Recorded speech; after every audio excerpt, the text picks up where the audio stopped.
years ago. We found a Loan Depot because we were confident we could.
Yo, what's good, YouTube? What's good? It's STORMYBMAN, and I am back.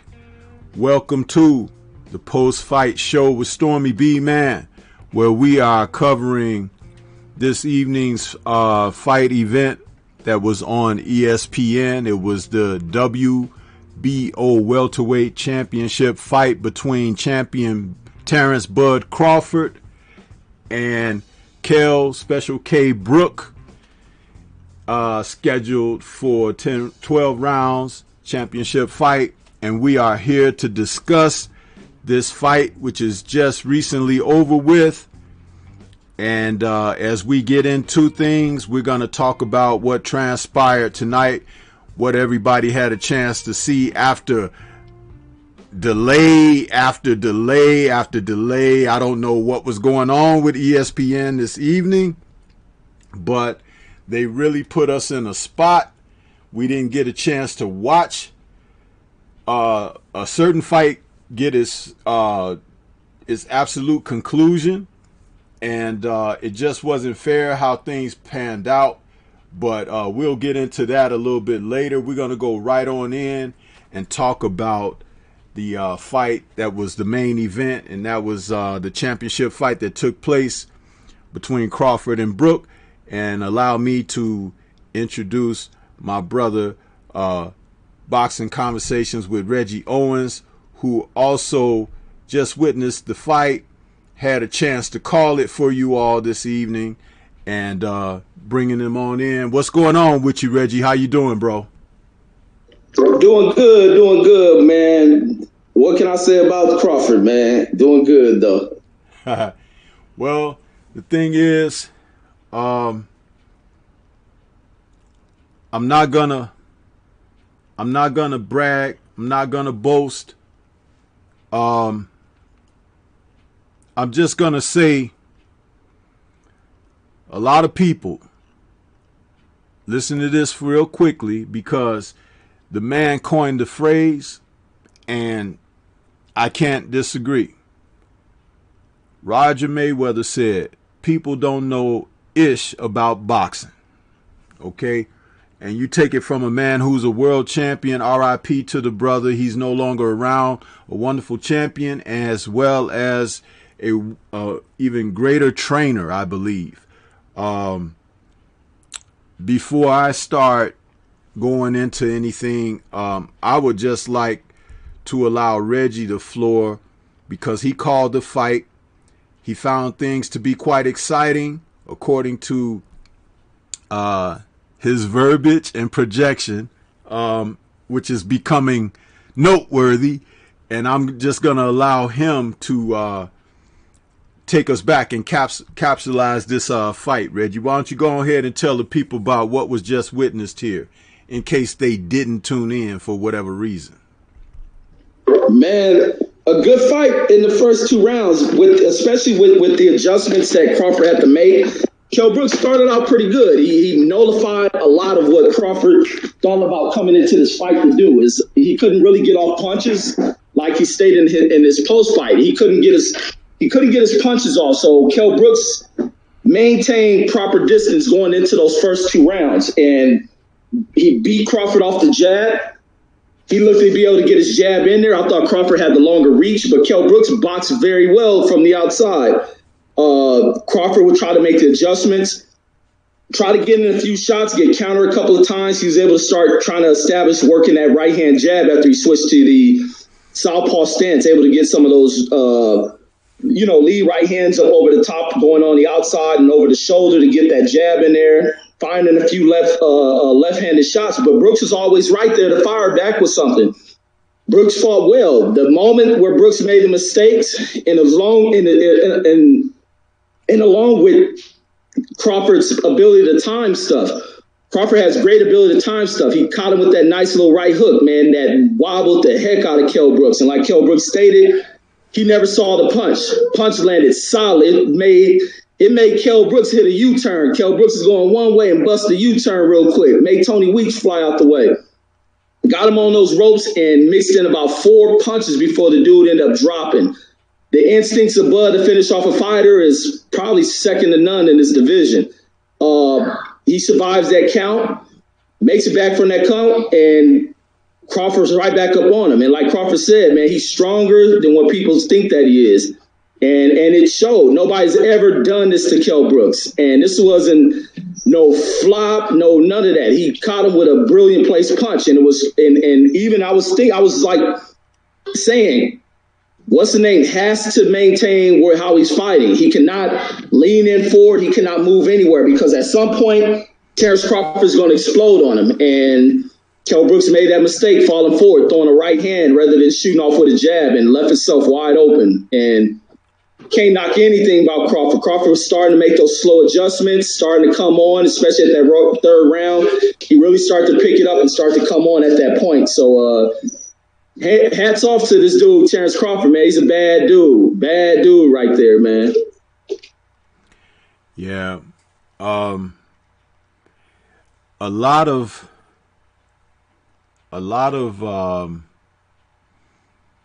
I'm trying to find the right word here. A lot of, for lack of a better word at the moment, doubt and misconception about this man is that he wasn't or isn't a full-fledged welterweight or whatever. He is a welterweight. He has maxed at welterweight. He's not a junior. He won't be a junior middleweight because he came up from such a lower weight class. That doesn't mean he can't compete, go up there and fight a couple of guys that he could be able to compete. But he's definitely matured into a welterweight. And the best chance that some of these fighters at the welterweight division would have had against him would have been directly after he won the title away from Jeff Horn.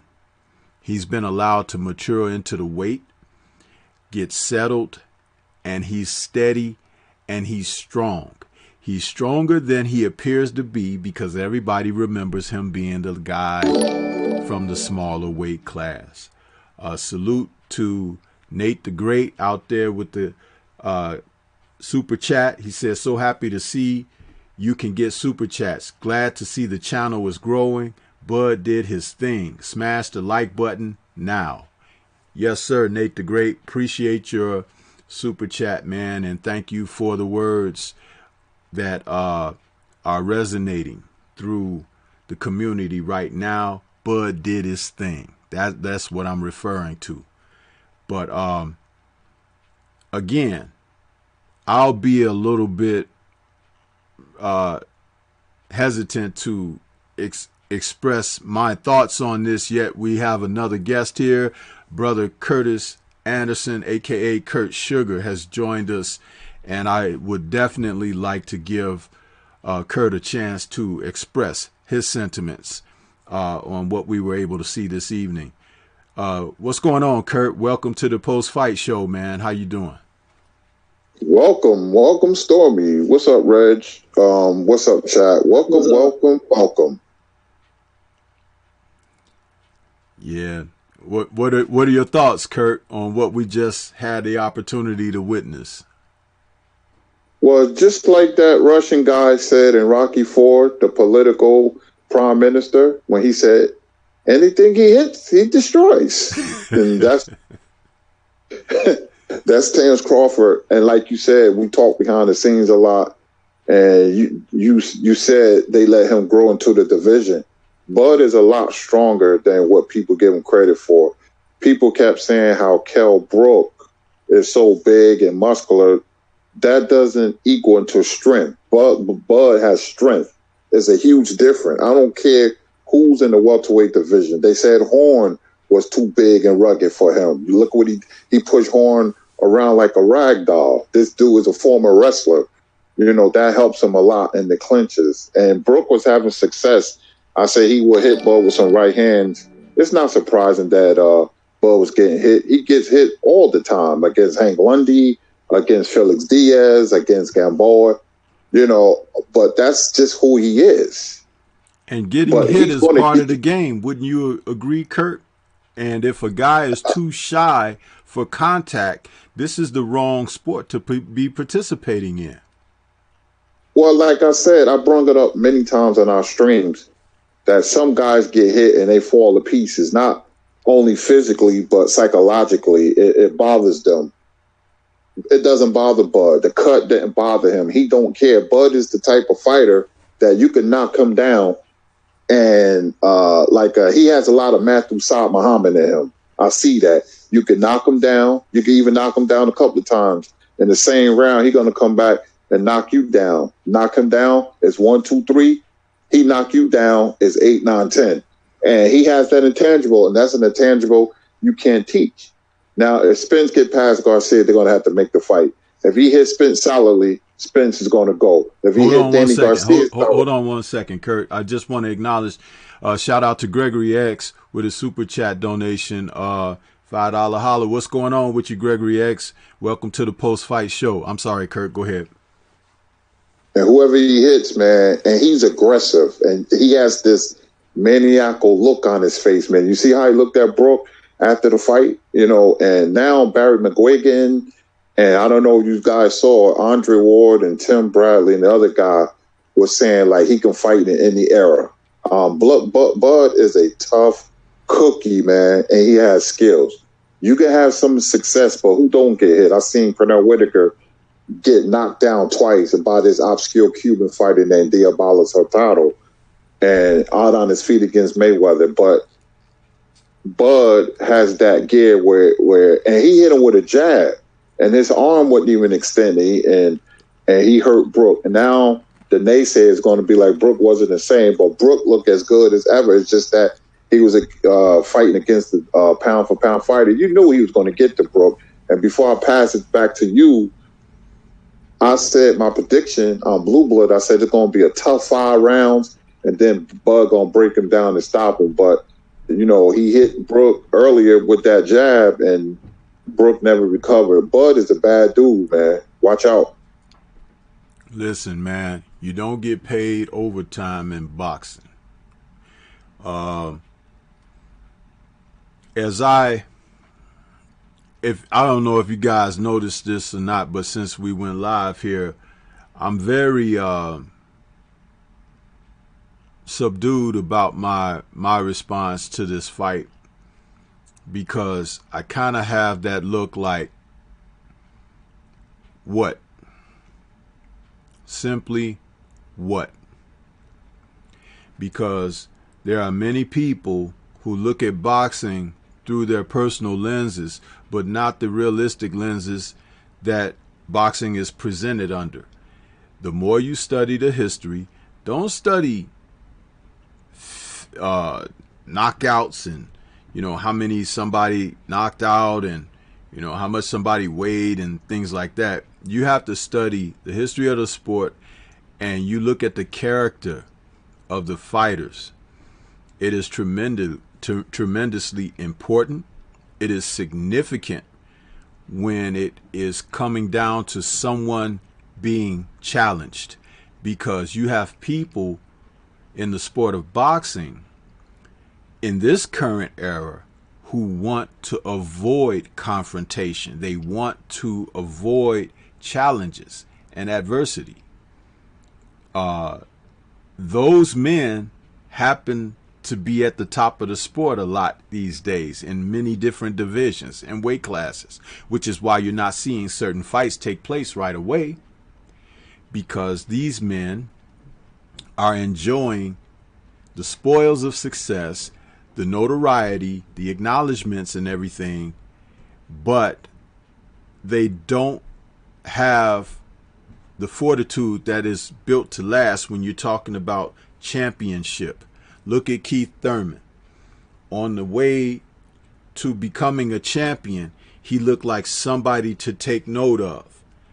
After becoming a champion and surveying the landscape and seeing that there were other good fighters out there, all of a sudden, his whole demeanor, his whole approach to the sport and everything changed. And even his conversation changed. Well, this young man that you saw tonight hasn't changed in that aspect at all. If anything, the flames that are stoking the coals in his pit have become white hot, because there are people out here in the community that don't respect what he's accomplished as he has come along in his career, and all he has done is be the best for where he's been. And even now, I have said it on occasions in conversations, being on panels and other channels, in conversations with people even behind the scenes, I think he's the best at this weight class. But it can't be proven until he gets in the ring, or they get in the ring with him, so he can, show that and prove that. But it's interesting that in this era now, we have a lot of detractors and naysayers who, just because they want to see who they like be successful, they'll tear down someone else who is actually good. Okay? And That's bad, because you're a lover of an individual, but not the sport. You should want the sport to give you the best of what it has to offer. You think about watching the Super Bowl. Who the hell wants to watch a 46-0 Super Bowl every year?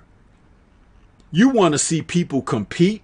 You want to see ebb and flow. You want to see a turning of the tide, a come from behind. You want to see something that will set your entertainment juices on fire. You want that type of stimulation. Why do you want to just see the guy you like knocking out guy after guy after guy that don't belong in the ring with him?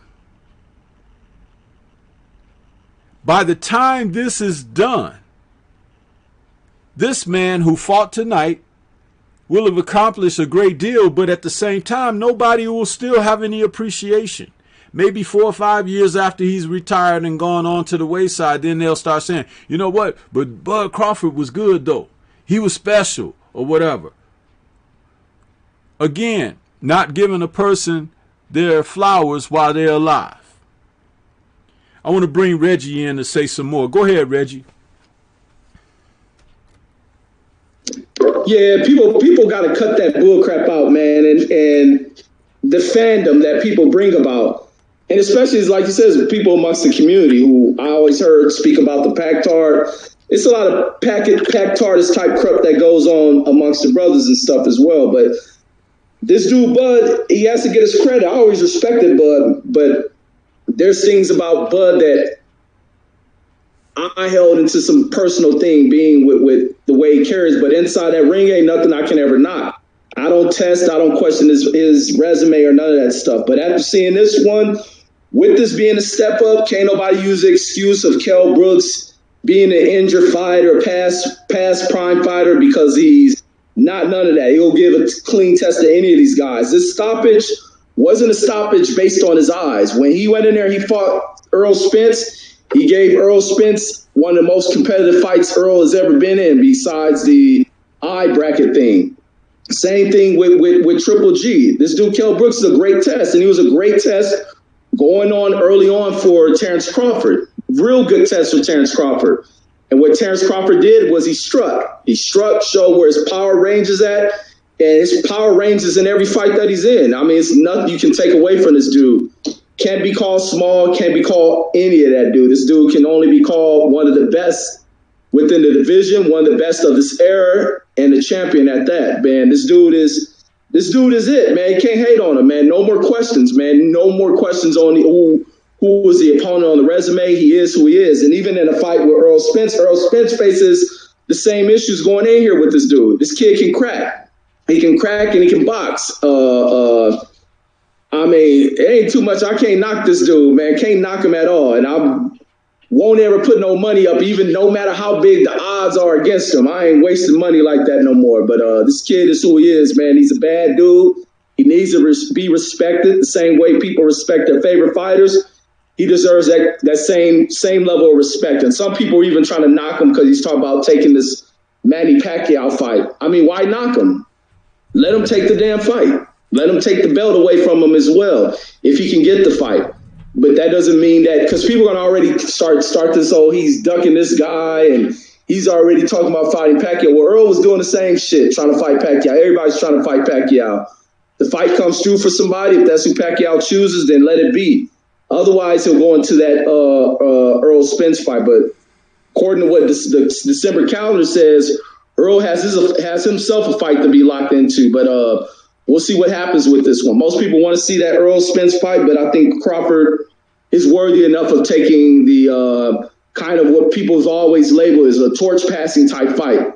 I prefer to see a Spence one, but Bud deserves. He's earned that right to take Pacquiao if he decides to. But if not, it'll be Earl Spence, and that's going to be a highly competitive fight, 50-50 fight inside that ring.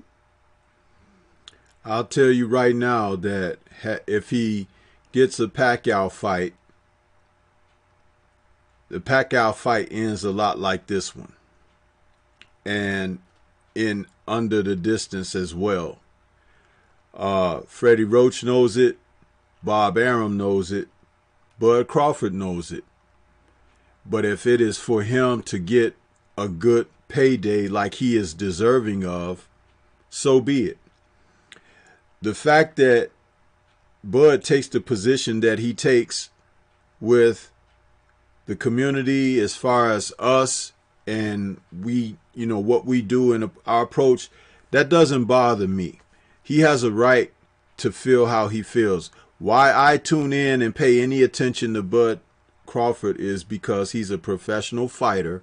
He participates in a sport that I love to watch and be a part of, and that's it. I don't care about his attitude. I don't care about, you know, what. To me, I'm not hanging my thoughts and everything upon that. And tonight he put on a show. You know, as they were giving early rounds to Kell Brook, he was collecting data on Kell Brook, just like Sweet Pea Whitaker used to do to people. Sweet Pea Whitaker would come out and survey the landscape with feeling a guy out. Sometimes he could do it in a couple of rounds. Sometimes it may take a couple of rounds longer than that. But by the time he made the assessment of what he needs to do and how he can dictate the tempo of the fight and put the person that is the opponent in his snared in his trap, he runs away with with the victory the rest of the fight. This man did exactly the same thing. I've watched him do it over and over and over again. So when I've spoken about him and I said that class tells, okay? Class tells, talent sells. All of this, when I've said this to people, they look at me funny and everything and like, but this, I don't say it just because of Bud Crawford. I've said it for other fighters throughout the years before there was even a YouTube or whatever. One of the things that I take a lot of solace in is studying fighters, studying their makeup, their whole composition, their talents, their abilities, the skills that they have, their shortcomings, which all play into a fight on any given night. So when I talk, I'm not talking out of my rear end. I'm talking from a sheet of information and data that is a collective observation of what transpires in a sport, which is two men in the ring fighting against each other. You know, you can make so many plays in the NBA. You can make so many plays in baseball. You can make so many plays in football. But in boxing, the tools that are used in the sport, they're limited as well.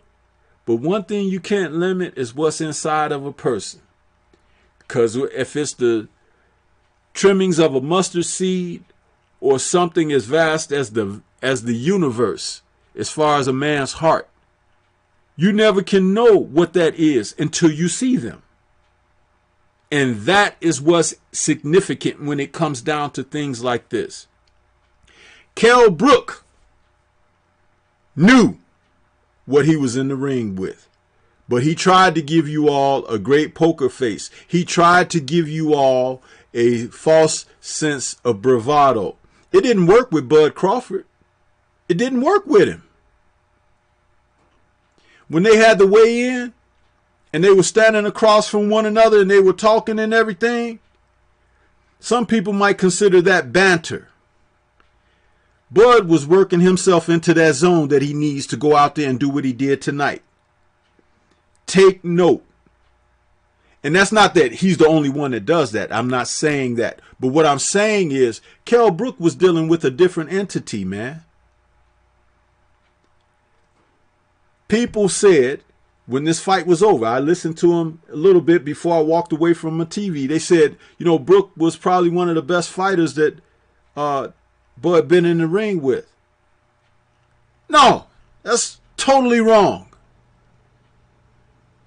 Bud was the best fighter that Brook ever been in the ring with. Kurt, you got something? Yeah, I'm say this, then I'm gonna depart.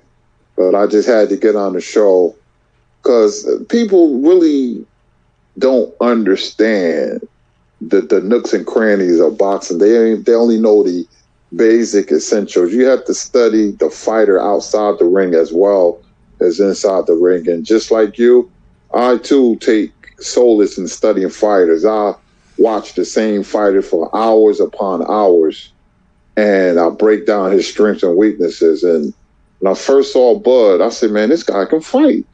Then I got more impressed. Remember something. Thomas Delerme was outboxing Bud for 5 rounds. One right hand on the chin changed all of that. Bud just has something like Bernard Hopkins was the same way. Look at the Oscar De La Hoya fight. Oscar was doing great. He gives you that glimmer of hope, and then he turns your lights out. The great ones can do that.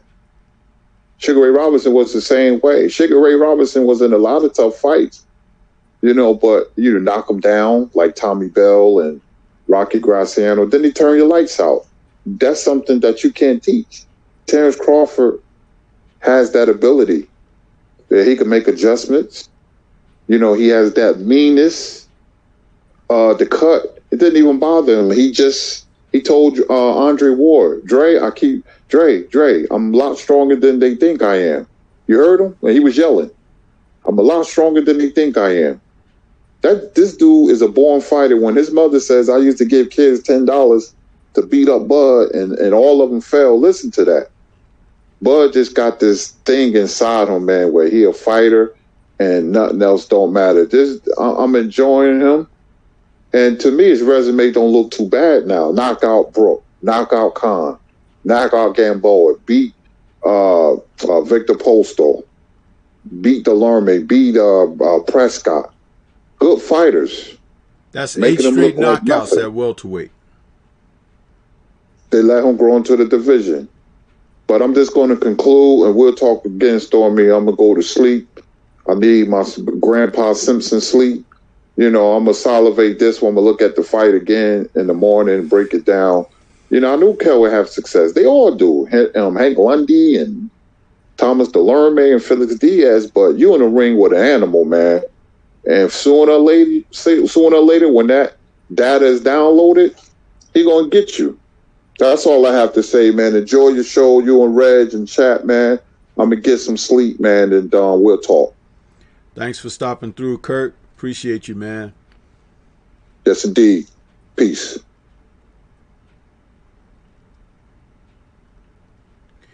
Reggie, as I was watching the fight, I noticed that, Brooke was scoring with his jab early. He even put some damage around Bud's right eye, I think it was.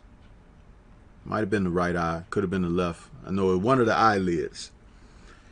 But I also noticed that early on, a couple of counter punches that Bud threw, they were short.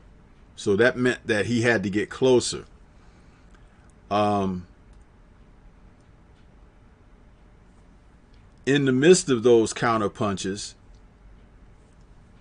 Kell Brook never moved his head. Never moved. And I was saying to myself, he gonna get him because his head wasn't moving. And that was something I had spoke about as a pre-fight thing going in. I was like, there's not a lot of head movement from Kell Brook. And when your head is on center line and the guy can throw good counter punches, that's a recipe for disaster right there. And then in the third round, that last minute or so of the third round, it looked like Bud had taken control of the round. I said, here we go. I didn't write anything in your chat purposely. Salute to the African Sci-Fi Scholar out there with the nice donation to the super chat. He says, salute fam, congratulations on the monetization. I thought Bud slowed after the Green Machine fight. He showed he still got a lot in the tank. You better believe it. And if you give him better opposition than what he faced tonight, you're going to see a little bit more. Again, shout out to Big Dog Willie in the super chat with the donation. Thanks, Big Dog Willie. Appreciate you, bro. So as Reggie, you were calling this, I'm like, you know, and I was a little bit behind you on your call, and I was saying, you know what? I'm just going to wait. I'm not going to write a lot of comments. Wait to see what happens. Now, did I think that it was going to happen as quick as that? No, but I thought it was going to happen because Bud is a sharp puncher. And if you get hit with sharp punches, clean punches, a guy doesn't have to have a tremendous power behind it. But if it's sharp and it's clean and the guy don't see it, those are the punches that get you out of there. You hear fighters talk about that all the time. I didn't see the shot. It's the punch that you don't see that'll get you up out of there. And that's exactly what happened this evening. Were you able to notice and pick up on the fact that once that third round was coming to a conclusion, that it seemed like he found something? I would say it was like a minute and something to go in the round or something like that, but it seemed like he had found something. Did you feel that, Reggie? Yeah, he started to turn on most definitely in that third round, and I think he had to. He couldn't let 3 rounds slip by. And I believe that's when he went to, I think he switched over to that southpaw stance, so he began leading off with that right jab, which puts him a little bit closer in range to get into Kell Brooks. So I think that worked effectively for him. And his posture looked a little bit more aggressive. He started coming in there, making more connection. Because those first 2 rounds, Bud didn't really throw anything. And Bud was saying that he couldn't really get to the guy. He said the guy maintained good distance. And his thing was just to try to inch himself in a little bit tighter so he can get into where he needed to be, which is showing where Bud is always thinking inside that ring. So making that adjustment, his ability to be able to fight out of those 2 stances is something that makes it hard for any fighter to really pull away from the dude. But he got into that aggressive mode, and I was like, he started turning up. I was just like, Kell Brooks got to at least keep his hands up, because I was like, at any point when Crawford's sitting back like that, I was like, he's gonna try to explode on something. I thought he was going to just explode forward, not to explode with the kind of counter punch that he landed on Kell Brooks, because I didn't even see the punch. I don't know if I looked away or something. I just seen Kell Brooks falling off to the side, like, God, like, what the heck hit him? But definitely in that third round, he definitely picked it up. And I think in the scoring, everybody ended up giving Bud that round. But you can kind of see him really starting to pick up the tempo and pace in that round. Shout out to Jeff, the producer, out there in the super chat. He says, Stormy hit that 1K. Yes, sir, Jeff, the producer. Appreciate your donation, man. And keep tuning in as we continue to bring you the quality content, man. That abrupt ending, sometimes it feels like inconclusive or something, when it's like when somebody take the needle off the record at a party and everybody's like, what happened? And it's like, it's time to go home. It's like, but sometimes that happens in championship fights, and sometimes you have fighters who are capable of doing that, which is why I said I could see this happening to Manny Pacquiao. One, because he's definitely a aging fighter, but I think his style is made for Bud. And as I can't rule out what Freddie Roach said. He said everything that Floyd was able to do and could do to Manny, Bud can do, with the exception of being able to switch also. And you remember Juan Manuel Marquez, it took him 4 fights to knock Pacquiao out with a counter right hand. But through those other 3 fights, he threw that right hand a lot. And a lot of them landed. But he caught him perfectly in that last fight. However, guess what? I don't think it'll take Bud Crawford 3, 4, 5 fights. I think it'll take him 3, 4, 5 rounds. And you can see the same thing happening. So, but do you want to speak further on the main event, or would you like to speak on some of the action that we were able to see earlier? I know that Leatherwood, we don't have to talk about him at all because that was atrocious. We can talk about the Franco and Maloney situation because that was disgraceful what took place there. Would you like to comment on that, Reggie? Oh yeah, man, that thing pissed me off to the highest level of being pissed off watching that and seeing the commission go about the reviewing of a fight, being they have cameras to go back calling into play with the fight. But even before the fight started, I told y'all, watch this referee. This referee has always got some BS going on inside of a fight. And just like clockwork, that train of BS arrived right on time. And him calling a headbutt after seeing Franco's eyes swelling up, knowing dang where he didn't see these heads go anywhere close. And even when, like, during the live action, I was like, well, he called a headbutt. I said, I guess he sees some swelling, but I'm like, I don't know where the heck he saw a headbutt at. I'm like, and I'm like, here he is trying to find a way to steal away a victory from this dude Maloney. And when it goes into, I think it was round 3 where they end up stopping the fight, and it was like, here he is. Maloney didn't even understand what was going on because he's celebrating as he should have. But I'm like, they about to do a no contest on this dang fight. And then they go into deciding on if they're going to go into a replay. And they spent 30 minutes. And we already had a fight delay because they couldn't schedule the event right. So we get 40 minutes of a delay, go into this crap, and here they go reviewing this camera for 30 minutes, looking for a headbutt. Like, you spend that much time, Andre Ward and them looking over it. Nobody could find one single headbutt in that first round. Not one. But here it is where this dang Bob Bennett doesn't want to go against his own judgment because I guess he feels that if he has to go against these against these referees, it's a judgment on him because he's the one who puts everyone in place. And that's a major problem. This is why you can't get anything done out of these commissions, especially the Nevada one, where you got judges who seem compromised going into fights, deliberately cheating folks. And when fighters try to go and get reviews on these referees, he does absolutely nothing on it.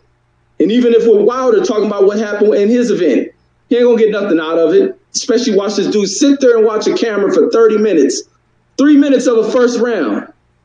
3 minutes, and he spent 30 minutes looking over this, on the phone, calling everybody. What you calling people for?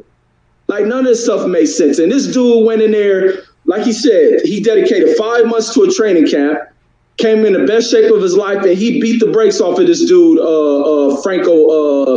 Joshua Franco, whatever his name is, beat the brakes off of him. And then you see the little disgusting behavior of Robert Garcia following the fight, talking big ish to the dude. Talking big ish. And that's why Maloney was exchanging words with these dudes. Like, man, that was the most trash thing I ever seen. And Maloney, Franco's belt it don't hold no value. He's not a champion. The belt means nothing. And I guarantee they're going to avoid fighting that guy because right in this fight, Robert Garcia is realizing that his fighter can't win that fight. His fighter can't compete against Maloney, and he's going to try to avoid that fight. And Maloney has no other recourse to going about. Maybe can that sanctioning body review the fight? I mean, I don't know what course they'll take, being that a commissioner sat there and stole the fight from this dude. It's just an unfortunate thing to watch, man, and it's crappy, man. It's crappy to the sport. It's crappy to sports, period, that a dude would put that much work in there and to be robbed out of becoming champion once again. I mean, yeah, the fight it pissed me off watching that, but that's all I got on that. Yeah, shout out to Nate the Great in the super chat. He says, Brook gave Spence the blues. Crawford got him out of there easily. It's a 50-50 fight between them. Let's stop the nonsense and make the fight. Great comment, Nate the Great, and thank you for your super chat, brother. Reggie, as I have written in your chat regarding this fight, I said, if they're going to make these type of determinations, do away with instant replay right now. Because as you stated, they spent all of that time trying to justify a headbutt that didn't exist instead of awarding this man, Maloney, his championship, return his title to him because Franco defeated him for the title, had taken the title from him in the earlier fight. The punch that was thrown was a jab. The thumb of the jab caught his eye on a weird angle because he turned the punch over as he threw it, and it happens in boxing. It closed his eye. It happens. It's happened to many a fighter. You lose the fight. It was no headbutt. There was no controversy. There was nothing other than two men in an opening round of a fight mixing it up, and it happened. The fact that they did what they did and took as long as they did to end up with the decision they arrived at is disgraceful. This is the type of thing that keeps boxing, the sport as a whole, in the garbage. It's like we are looking at what they are looking at because the same replay cameras that they're showing us on TV is what they're looking at sitting ringside. And they could not justify a headbutt. This man was from another nation and they took his title away from him unjustly because he won the fight with a punch. It wasn't an illegal blow. It wasn't a low blow or a foul. It was no headbutt, no elbow, a punch. And they took all of that time to arrive at this weird referee's decision. How did he even arrive at a headbutt verdict when it was clearly off of punches? Because not only did Maloney throw that jab several times, he followed with a hook that landed exactly in the same eye just seconds after. And the eye closed up, as prone to do. I am totally beside myself on this situation, the decision that was made out, and the fact that, again, you're utilizing the technology that can make the sport better. It is right there for all of us to see. And then you come up with following this referee who had an angle too. If I'm not certain, Reggie, what is that ref's name? Russell Moore. He's Mexican. Yes. That's all I'm going to say. That's all I'm going to say. And he's unfair because he's been unfair in a multitude of fights. I've seen this guy.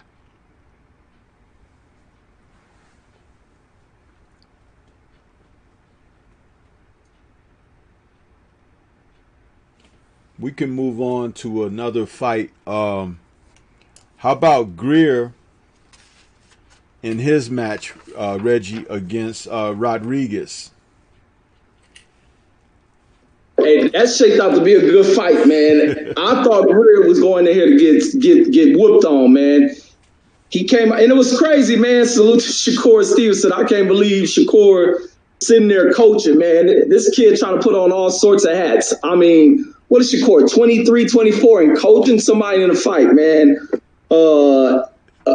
Absolutely amazing. Absolutely amazing.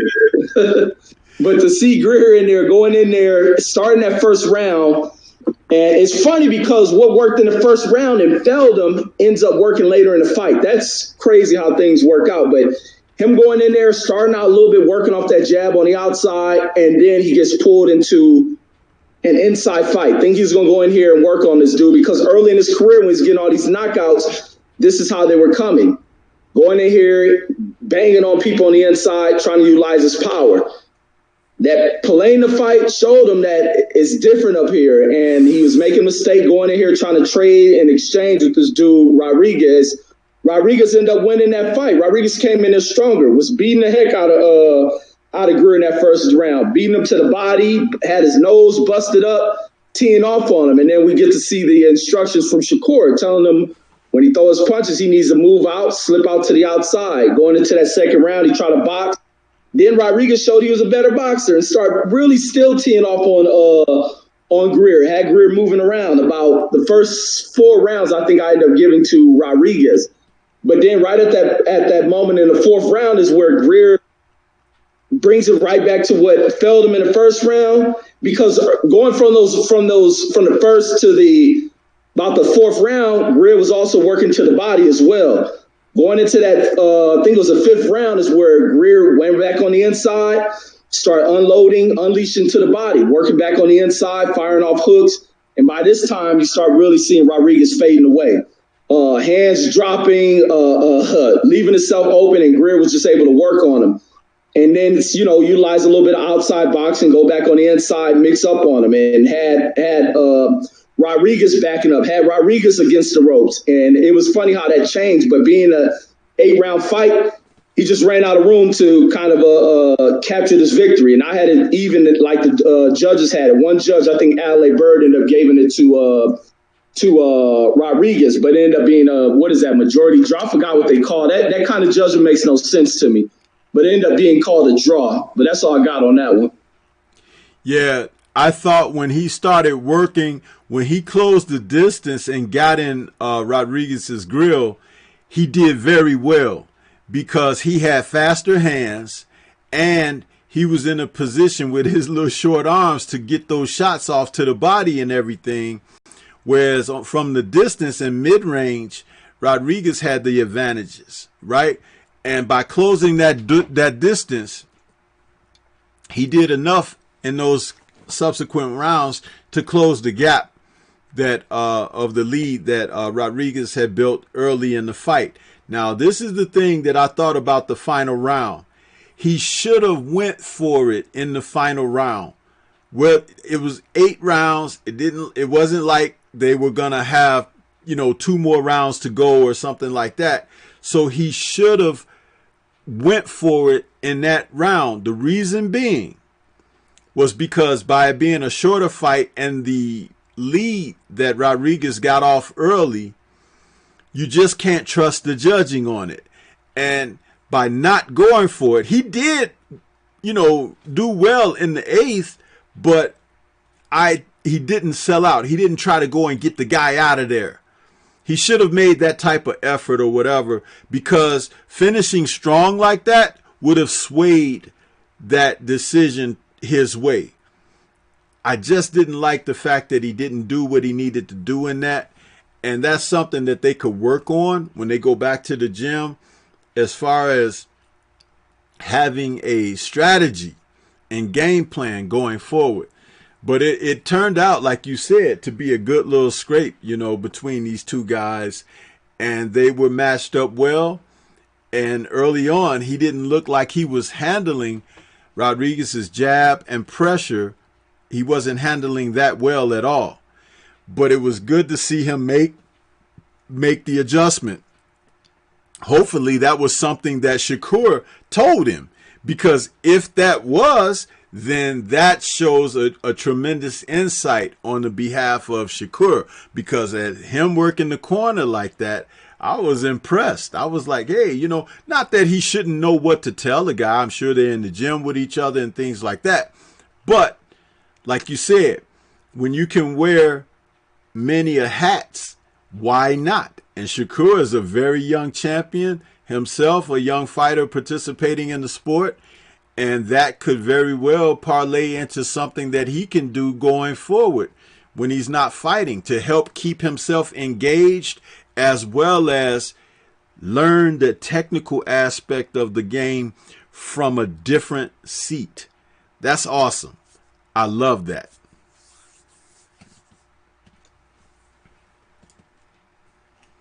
Earlier, yeah, same here. Earlier, there was a fight also with Raymond Moralta and Luis Carrozzo. Did you see that fight, Reggie? Yeah, I like Raymond's style, man. Yeah, that was nice. He was he was moving a little bit too much for my liking, but he put a couple of shots on Perazzo. I'm trying to pronounce his name correctly. That kind of staved him off and made him realize, oh, because remember in the first round, dude was coming out very aggressive, like, I'm the boss. But by round 2, you know, Raymond was like, no, you ain't, you know, and he took it away from him. But it's good to see these fighters, you know, make adjustments from round to round, because that's one of the things we talk about. So you have to know that these guys are really engaged in what they're doing and making assessments. And even though that was, I think that one was only scheduled for 8 rounds, if not six rounds or 8 rounds also. But it was good to see him get him up out of there. You know, I like that. I like seeing the knockouts when you finish a guy in that manner. It's very important to be able to finish, you know, especially if a guy is there to be taken. Don't just go to the bell and things like that if you don't have to, you know. But when a fighter can read that, take advantage of it, kudos to them that are able to do that. Really, I like to see that. This was a weird night of boxing, Reggie. There was an air that hung over this entire event, you know, with the information that came out late in the week about Bud possibly wanting to leave Top Rank, the odds that were on the fight with he and Brooke, everything that's going on and circling around Top Rank.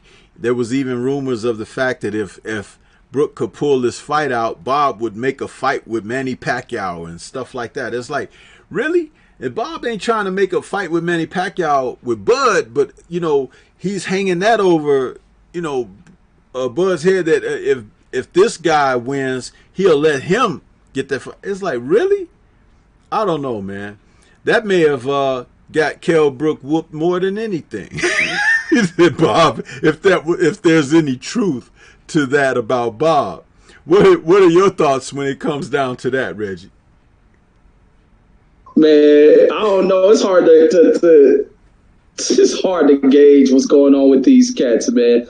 But it was funny when they asked the question about they bringing up the Earl thing and asking what's next, and it was funny. Crawford didn't even get a response. He turned his head and looked right over at Bob, looked down on Bob, and I was like, "Oh, here go Crawford making a statement." And then Bob was like, "Bob." It was funny how Bob turned it into Earl Spence's ducking Crawford, so the fight ain't gonna never happen.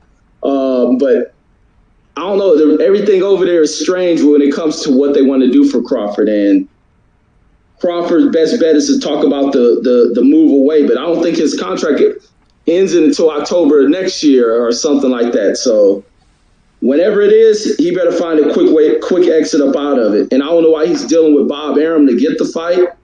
I think he should be moving his way up out of there, going to free agency thing, and probably start working along with Al Heyman to get these fights that he needs. But Bob Arum ain't going to cut it. And especially if the first thing coming out of Bob Arum's mouth is talking about, well, the other fighter ain't going to fight him and this and that, it just adds into you're just not trying to make fights for this guy happen. Anything can happen. And even if you need to make a compromise for the fight, Bob has to stay out the way of trying to think he's needs to be the A-side aspect to everything, the control of everything. He needs to stay out the way. He hasn't done much for, the big-time fights, and that's what Crawford stated. That's his frustration. He hasn't seen the big money-type fights, and the first thing comes out of this dude's mouth is about talking about Earl Spence fight ain't going to happen. Like, nobody wants to hear that stuff. Nobody wants to hear it live. Like, act like you're going to make it happen. But he didn't even speak on the Pacquiao thing. It was Bud who spoke on the Pacquiao thing, and Bob Arum too much didn't give a response to that. So I don't know what they want to do with Bud, but Bud needs to find a way up out of that joint. But that's my thoughts on that. Yeah, I agree. Bud should get on up out of there. If anything, become a free agent. You know, if he doesn't want to go over to the PBC side or any other outlet that would be interested in partnering with him, become a free agent and work your best as you can in that manner, because at the age he is, he has more fighting years behind him than he does ahead of him, and he should only be looking to serve his own best interests at this time. And it is obvious that Top Rank and Bob Arum are not operating with that as an objective. So he should definitely look to make a move for himself. Anything else you'd like to touch on regarding this, Reggie, this night of fights? Nah, that was it, man. Bud looked spectacular, man. Much respect to Bud. Never put a bet against him. Never bet against him. Him or the Charlos. Hey, man. It's going to be interesting to see the Thunderous Top 10 this coming Friday. Because I got two guys that are like neck and neck, Reggie. This like, Bud showed me something tonight that I already knew about him, but I had to see his performance. And, hey, man, boxing is alive, Boxing is alive. All that is needed now is for fighters to get in the ring with one another and let it rip. And if someone takes a L, so what? Go back in the gym, get yourself together, get back in the mix of things, and if you get that opportunity, rematch the guy that gives you an L. I mean, it's not over because you take an L. We all take L's in life, and it's just a part of the life experience. So why don't you go ahead and give us some final words there, Reg, and we can get on out of here and let people enjoy the rest of their Saturday night and the rest of their weekend, man. Yes, indeed, man. Thank you guys for coming out, man. Tune in for another post-fight of Saturday Night Boxing, man. And a great event. And we look forward. Wait, we got something else coming up 2 more weeks, I believe. Joe Joyce and a few other fights. And we starting to still heat up, man. I'm surprised. The other thing, man, I'm shocked at how they've returned during this COVID situation. I didn't think we'll get no boxing through the year, and they made it work. And I've been enjoying it. It's almost like every week they got something going on. So salute to them. It's just time for them to get the better fights, the best of the best fighters getting out there. And I might go live because I got to get that other crap off my chest. I got to really dog these cats in this commission out here. Like, probably after a few hours, I'm probably go super late on tonight because I can't get it out of my head. I hate to see fighters get treated the way Maloney was cheated and ripped off like that. That stuff don't sit cool with me at all, not one bit. But that's my thoughts on that. And much respect to you for that if you're going to do that, because I feel exactly the same way. Man, I was like, Maloney won that fight, hands down. I wrote that in your chat. I said, this is absolutely wrong. And you know what, Reggie? A statement like that should be, But I'll advise you, if you do it a little clean so it'll be taken note of, because if you can articulate it in a manner of which it can draw the views, and we can support that, and just, because listen, the mere fact that you can touch and breach a subject like this, it has nothing to do with race. It has nothing to do with someone being a favorite. It's about the sport of boxing. Stop getting in its own damn way. It's like, what is replay for? Seriously. They sat there and looked at that for like 30 or 40 minutes, man. And then arrived at the conclusion that this honorary judge, this referee, made the blinding statement that it was a headbutt, when these men's head never came close to butting through the entire round. He needs to be kicked out of the sport, as well as those people who thumbs up the go-ahead to make that decision. Because this was a robbery, if there ever was one, and it was just open cheating. And you don't need replay cameras for open cheating. So that's what I have to say about it. And I hope you put something out, and I hope that people come and support it and give you as many views and likes on it as possible, so it'll get out there, because there's people that need to see. I mean, the world that watched this saw that. And this is what they think that they could just continue to shove down the throats of the boxing public, as well as the participants in the sport. How many men have been wronged by these officials and referees? Too many times to count. We should do a show on that, you know, about the nefarious decisions that are left up to judges and referees, where they take fights away from fighters who have trained and put their bodies through months of denial and things like that to participate for one night, and have their whole world turned upside down by these pot-bellied ass officials. You know? So, yeah, with that being said, man, thanks to everybody in the chat that came out tonight to watch the post-fight. Thanks to everybody that gave super chat and donation to the channel this evening. We will be back again when we have more fights for another post-fight.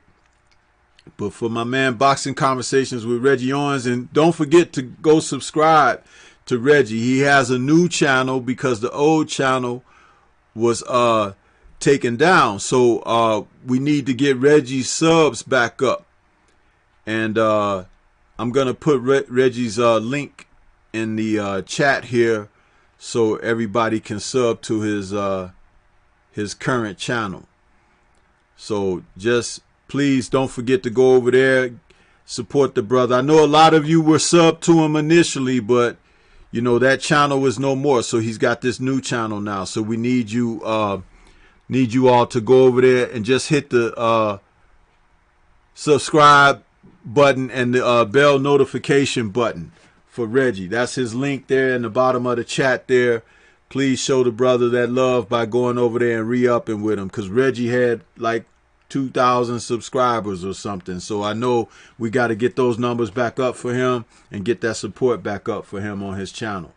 So with that being said, we're going to be signing off now. This has been the Post-Fight Show. Stormy B-Man and Boxing Conversations with Reggie Owens. And salute to Curtis Anderson, who was in here a little earlier with us. And we guys will catch you on the next one. Be looking out for us, because we'll be coming.